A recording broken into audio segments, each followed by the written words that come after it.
வணக்கம் உறவுகளை, உங்கள் ஜாழ் கபிலன். இது என்ன வீடியோன்னு பார்த்தீங்கன்னு சொல்லிச்சுன்னா, என்னோடய சொந்த ஊர் ஜாழ்ப்பாணம் கோப்பாய் இருவாலையில் அமைந்துள்ள ஸ்ரீ பேச்சியம்மன் கோவிலினுடைய வருடாந்த உற்சவம்.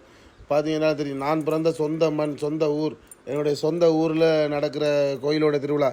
இதனுடைய திருவிழா வருடாந்த உற்சவம். பார்த்தீங்கன்னால தெரியும், இது லாஸ்ட்டு 10ஆம் நாள் திருவிழா. எப்படி இருக்குன்னு சொல்லி பாருங்கள். திருவிழா நல்லா இருக்கும். நான் இந்த திருவிழா கிட்டத்தட்ட பார்த்தீங்கன்னா 18 வருஷம் இந்த திருவிழாவை நான் மிஸ் பண்ணிட்டேன். இந்த திருவிழா எங்களோட ஊரில் வருஷம் நடக்கும். இந்த கோயில் பார்த்திங்கன்னா ஜாழ்ப்பாணம் இதில் கோப்பாய் இருவாலையில் இருக்குது. இது எங்களுடைய குலதெய்வம், என்னுடைய தெய்வம் அவங்க தான், பேச்சியம்மன். இந்த பேச்சியம்மனுடைய பேர் தான் என்னுடைய வண்டியில் பேச்சியம்மன் சொல்லி போட்டிருக்கேன். நீங்களே உங்களுக்கே தெரியும், நான் என்னுடைய ஆட்டோவில் முன்னாடி கண்ணாடியில் போட்டிருக்கிறேன். இது எங்களோட ஊர், என்னோட சொந்த ஊர். ஆனால் யாழ்ப்பாணம் இருவாலையில் அமைதி அந்த கோயிலுடைய திருவிழா தான் வருடம் நடக்கிற உற்சவம்.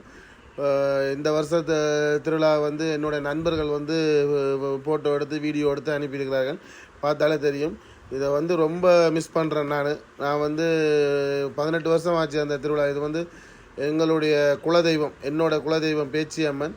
இப்போ மாந்தோப்பு, இப்போ பார்த்திங்கன்னா கோப்பாய் மாந்தோப்பு மாரியம்மன் தேவஸ்தானம் அப்படின்னு சொல்லி பேர் மாற்றிட்டாங்க.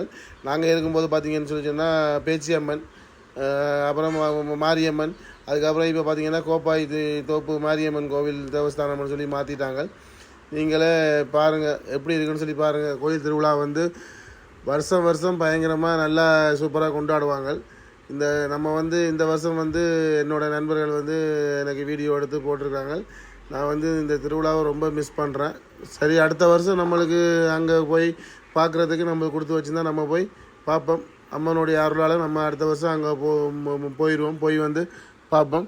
பாருங்கள் எப்படி அழகாக அம்மன் தோன்றி அம்மனுடைய அருள் எப்படி இருக்குன்னு சொல்லி எல்லாருக்கும் அருள் கிடைக்கட்டும். பார்த்தீங்கன்னாலே தெரியும், எங்கள் ஊர் கோயிலோட சாமி ஆட்டமெல்லாம் எப்படி இருக்குன்னு சொல்லி பாருங்கள். பார்த்தாலே தெரியும், வித்தியாசமாக இருக்கும். எங்களோட கோயிலுடைய ஆட்டங்கள் எல்லாமே நல்லா இருக்கும். பாருங்கள் எப்படின்னு சொல்லி உங்களுக்கே தெரியுது. சாமி பயங்கரமாக இருப்பாங்க. உங்கள் ஊரில் கோயில் திருவிழா எல்லாம் நல்லா இருக்கும்.